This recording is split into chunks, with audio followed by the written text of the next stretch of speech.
Um, okay, kids. Sorry for the voiceover.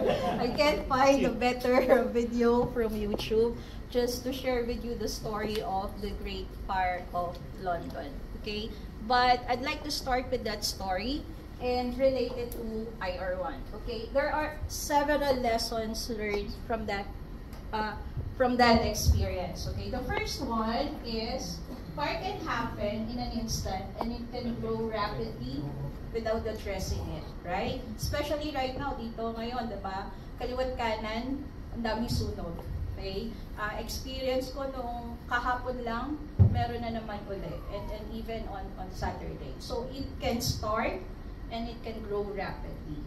Okay? Second, without enough knowledge and expert people to handle the fire, it can even cause greater damage to the community. Do you believe this? Yes. Okay. Third, everyone can be affected. Young or old, pasensya na po, ano lang po and rich or poor. Okay. And the last point here is, after the Great Fire, people had to rebuild everything and even surpass what they had built before. They learned and acted. Okay. So these are the lessons shared with us with that story. Okay. And I want to use these lessons related to IR1 because IR1 is actually built and use this story as an inspiration for that. Okay. If nangyari yung Great Fire sa London, kung sakali, lalaki kaya yung sunog na yon kung halimbawa meron ng established na mga responders during that time? No, right? Why? Kasi mapansin natin sa story, individually, they were addressing their own houses. They're trying to stop the fire on their own, okay? Without any systematic, without a central incident, emergency responders to help them, okay? And from this part, I would like to use this analogy and relate it to incident response. Right now, in the digital space, there's a lot of incidents happening. And at Black Panda, we consider our DFIR analysts as cyber firefighters. Okay, there's a lot of quote-unquote fire that is happening. Okay, and what we need, and even on a personal level, and our small businesses, medium businesses, or even large and enterprise, they need emergency help, okay, from someone who are expert to help them get the fire off, okay, and that's what Black Panda is trying to do through IR1, okay. IR1 is actually a service. Okay, it's not a tool that most of our customers will buy and then install it and then configure it and then use it by their own. IR1 is actually a service that is offered as a subscription on a yearly basis. Okay, so what do we do in IR1? IR1 is actually an incident response as a service subscription, which is actually designed for small, medium-sized businesses. In IR1, we are actually combining a reactive service plus a proactive service component in the subscription. Okay? And that is to help build the SMB market, their cyber resiliency approach and strategies. Okay? Maraming cases ngayon. I don't know kung meron kayong mga kakilala, kaibigan na involved sa isang kumpanya at nagkaroon sila ng insidente ng hacking. Meron ba kayong kakilala na nabalitaan nyo na na-hack sila? Coming from the SMB level. Marami, right? Marami. Okay. Now, ano yung common na nangyayari dito sa Pilipinas pag na-hack sila? Based on our experience when we respond, they will ask for help. That's number one. Second, ang susunod nilang gagawin is when they see the price quotation from service provider, then stop na sila, back out na sila. Okay? Natatakot sila dun sa quotation na. And somehow, ang nangyayari, they will just do remediations on their own. They will apply their own strategy to get back to their operations on their own without the help of the experts. Okay? So that's the problem we're trying to solve for the SMB market, to help them. Okay? Address and stop the incident and to help them get back into their operations immediately, as fast as possible. Okay? So, the component of IR1 is number 1, it offers 1 credit of emergency incident response support. Okay? Again, whenever they need help, pag nagkaroon ng insidente, successful breach doon sa kumpanya, we will be there to respond. Parang tawag dito, firefighter. They need to call the firefighter, and then the firefighter will go and respond and stop the fire. Okay. So, ganun yung concept na gusto namin i-offer. The second part there is the proactive, the Black Panda ASM. Kanina, natatandaan nyo yung nung present ni Rock? Natatandaan nyo pa? Yes. Oh, sige. Okay, kung natatandaan nyo pa, okay, what was the 3 top reasons kung bakit madalas ma-hack yung maraming nahahack dito sa Asia Pacific? Yes, ma'am. Email breaches. Wow, nakikinig si ma'am. Email breaches, very good. Exposed web services. Yes. At saka known software vulnerabilities. Yes, that's correct. Thank you, ma'am. Okay, these are true. Okay, and because these are the reasons that majority of the companies, whether small, medium, or large, are being hacked, okay, or getting breached, is because of these 3 top reasons. And that is what we are trying to address in Black Panda ASM. Black Panda ASM is, it stands for Attack Surface Monitoring. Okay? Ang ginagawa nito in a layman's term is, halimbawa, ito yung bahay mo. Okay? Tapos, meron kang CCTV sa labas at nakikita mo kung sino yung naglalakad, gumagalaw sa harap, sa likod, sa gilid, sa dalawang gilid mo. Okay? And then, pag nakita niya kung sino yung mga activities na yon, sasabihin niya sa'yo. Okay? Halimbawa, may bukas na pintuan sa likod ng bahay mo. And that can pose as a vulnerability para sa'yo. So, ang sasabihin niya, suggestion niya, isarado mo yung pinto para hindi ka pasukin. That is how ASM works.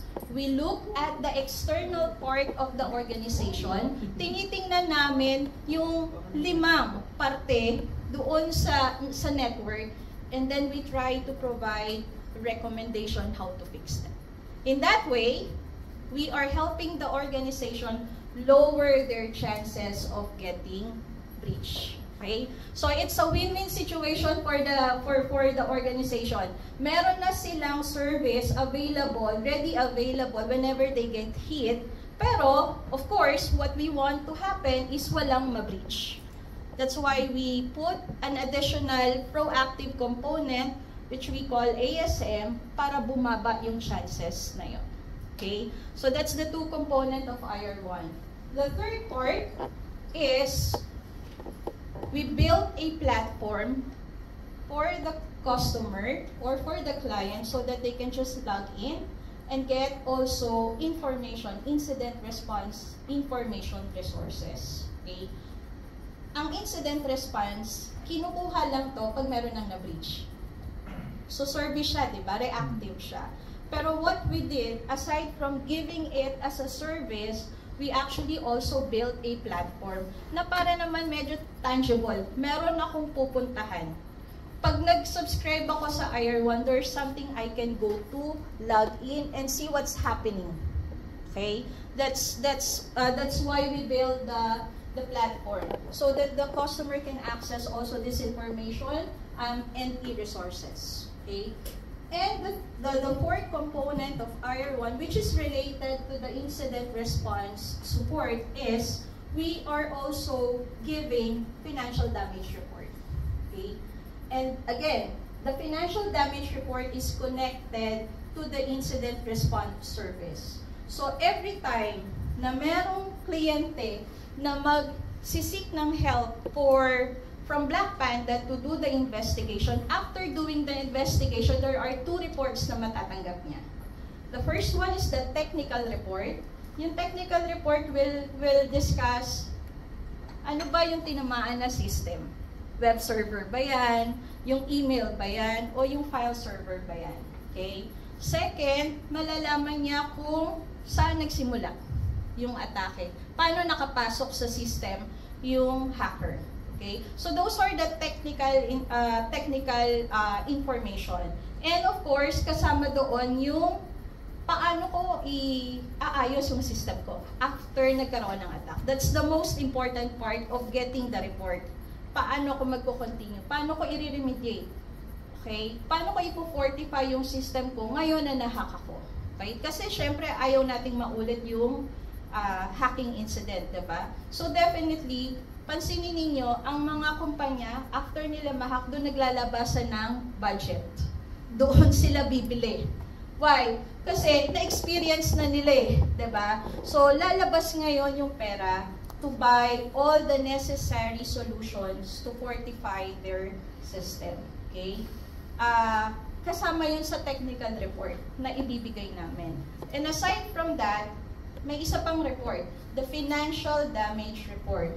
Wherein the financial damage report is actually giving the customer an idea of how much, quantify how much is the possible cause of that attack. What was the loss doon sa kumpanya, okay, because of this attack. And normally, ito yung pain ng mga may-ari. Okay? Kasi pagkatapos ng attack, hindi nila alam magkano may nawala sa akin. Okay? What was the cause of that 3-day operations down sa akin?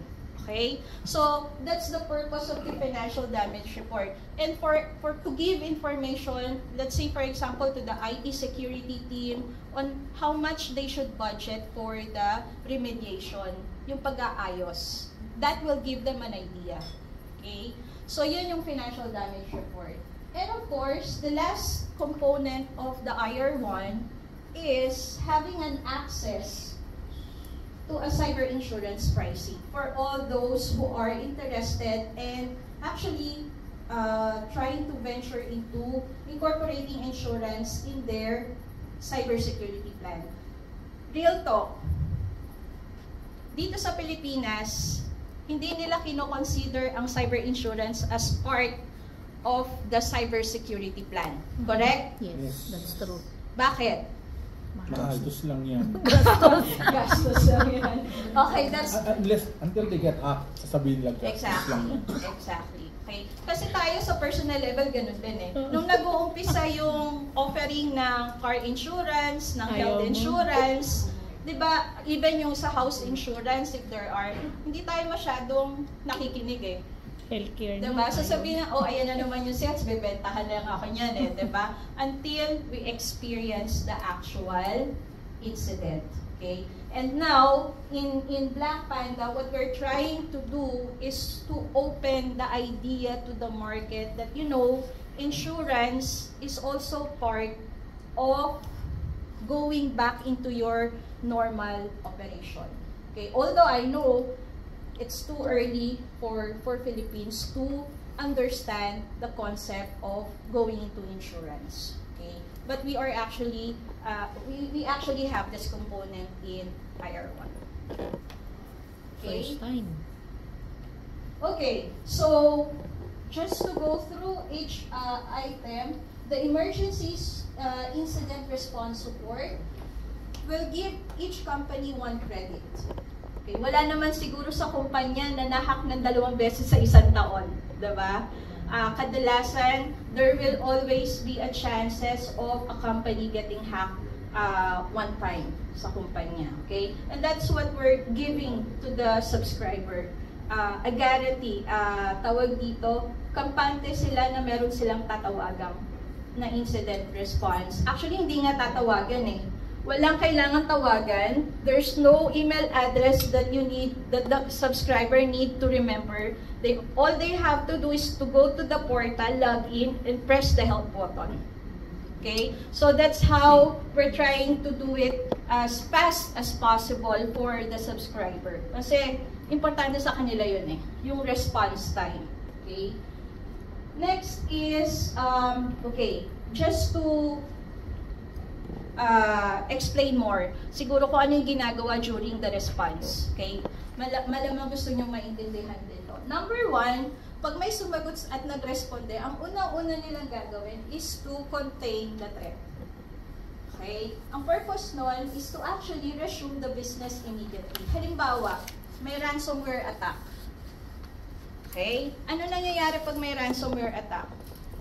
Naka-freeze yung data, information until you get paid. Yes, and also, naka-freeze kung ano mang, halimbawa, isang department, naka-freeze yung operation niya because they cannot do anything on that. Okay? So, pag nag-respond, si DFIR namin, the first na gagawin nila is to stop whatever possible threat na meron pa doon, kung meron pa. Okay? And the second part is to identify or determine the attack entry point. Okay? Paano ba nagsimula yung ransomware attack? Dahil ba sa USB yan? Na isinaksa ko, galing doon sa pagda-download ko? Okay? Yan. Dahil ba yan sa email na na-receive ko? Tapos may magandang invitation, tapos clinic ko. At lumabas yung malware. Okay? We're trying to identify and pinpoint saan nagsimula yung attack. And once we have this information, we will prepare the report for the customer as well as the recommended remediation. Pag sinabing remediation, paano ko aayusin yung sistema ko? Of course, we're not expecting the customer na immediately maglalabas siya ng 10 million para lang ayusin yung kanyang system. We're not expecting that from the SMB. But somehow, there are possibilities na yung 10 million na yun yung kailangan niyang presyo para ayusin yung kanyang operation. Okay? So that's how serious a cyber incident or a cyber attack is for an SMB market. And what we're trying to offer in IR1 is to give option for the customer to have a safety net, okay, during that 1-year annual subscription. Last part also of the IR1, aside from the technical report, is the financial damage report. Okay? This financial damage report is very important for company owners, the CEO, the management level, the finance department. Okay?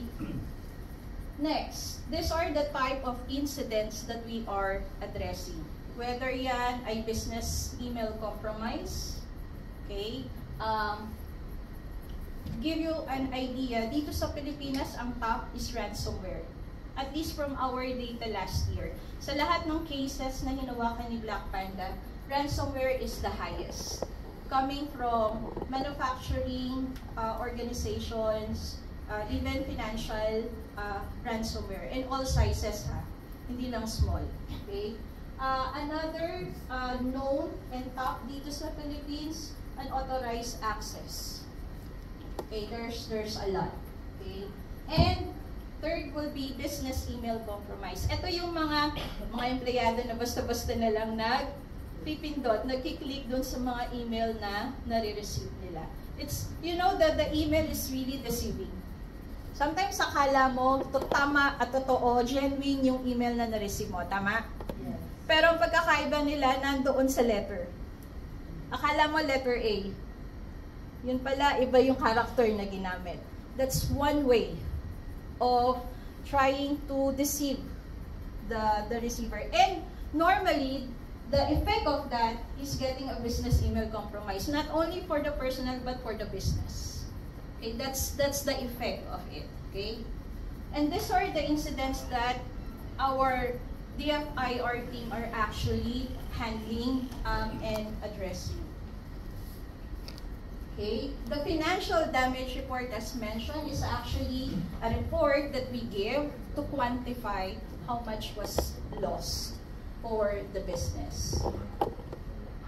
Okay. The Black Panda ASM security scan is a way for us to identify external vulnerability for the company. This is a way of helping the company to identify sino ba dyan yung, ano ba dyan yung medyo kahinaan ko. Kumbaga, sira ba yung bintana ko? Kailangan ko ba ipaayos yan para hindi makapasok kung sino man? O bukas ba yung pintuan ko sa gilid?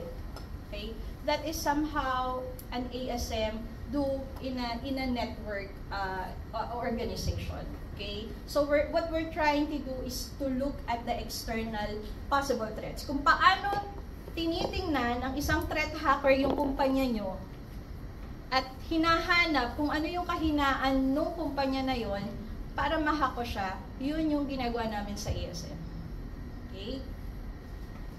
Now, dito, natatandaan nyo yung nandoon sa etong column ng deliverables.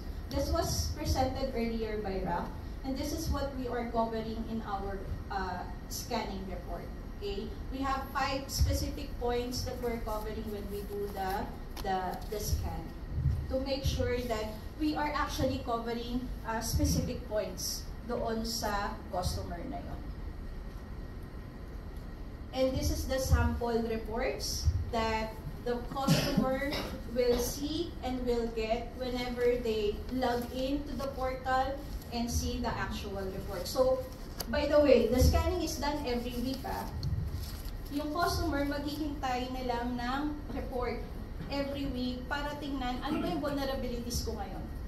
Meron bang ako kailangang immediate na kailangang i-address para maiwasan ko na ma-hack. Okay? And these reports are categorized into severity. May critical, may high, may medium, and may low. So that as a customer, I can immediately identify ano yung ipaprioritize kong ayusin. Okay? So that's how the report is presented. And of course, these reports are available in the portal for the subscribers. Yung portal ginawa again as a form of communication sa partner, sa subscriber, and for them to have a tangible na nakikita na ito talaga yung sinubscribe ko rin. Okay. Now, important question. At ito yung hinihintay ko, alam ko. The question is, how much? Diba? Sa Pinoy, how much is this? Baka mahal yan. Okay? Let me start with giving you a comparison. Okay? If I'm going to get a separate solutions and build an IR one, this is normally how it will cost me. Naganda na reaction. Wow. May negative reaction. Okay? So let me just explain this. Yung nakikita nyo on the left side, these are the capabilities of IR1.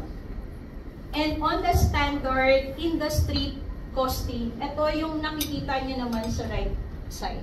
Okay? Halimbawa, kailangan ko ng investigation support dahil nahack ako.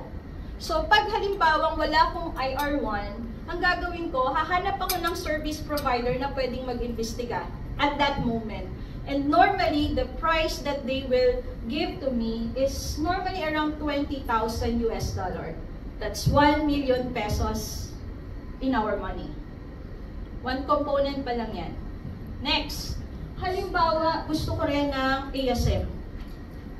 Okay? The ASM will normally cost me 32,000 USD. That's how much? Almost 2 million. Right? So, on top of the 1 million already. Plus, the portal, the IR preparation that Black Panda, let's say that the service provider is providing. Normally, that will cost them 3,000 per year. Plus, the financial damage report. For 40 hours na isusulat ko yung report, that will cost me another 20,000 USD. So, conservatively speaking, Etong lahat ng services na to should cost me around 70,000 US dollar. Right? Kung SMB ka, bibili ka ba nito? No, definitely. Right? Pwede ko ng kapital yun eh. Exactly. But this is where the framework, the reason that Black Panda incorporated with the IR1. The cost of IR1 is based on this. Better. Okay? Silence. Okay? Photo off. Para sa mga viewers natin. Now, there are 3 subscription available in IR1. The small, the medium, and the large subscription. This represents how big a certain organization is. If small, we're pertaining to a company with 1 to 250 endpoint devices. Pag sinabi niyong endpoint devices, ito yung server, laptop, at saka desktop. Yun yung binibilang namin. Okay? Pag nandoon yung range noong customer, we're recommending IR1 small. And the price for 1 year is 2,500 USD. Compare mo sa 70,000 US dollar. Okay? The next subscription available is actually the medium. The medium caters for companies with the sizes of 1 to 500 endpoint devices. And the third subscription that we have is the large, which caters for 1 to 1,000 endpoint devices. Okay? So not bad, right? It's a way of proactively safeguarding also the organization's need when it comes to incident response with a reasonable price. We're not trying to sell cheap prices. Why? Because we're still giving a high quality service with that amount of IR1. Kumbaga, hindi ka susuklian ng hindi tama. Whenever the customer invests to buy an IR1 subscription, the customer will get a high quality services from our DFIR people. Okay? So, actually, that's it. Akala ko may susunod pa, sorry. So that's it, the IR1. What is IR1? Okay, thank you.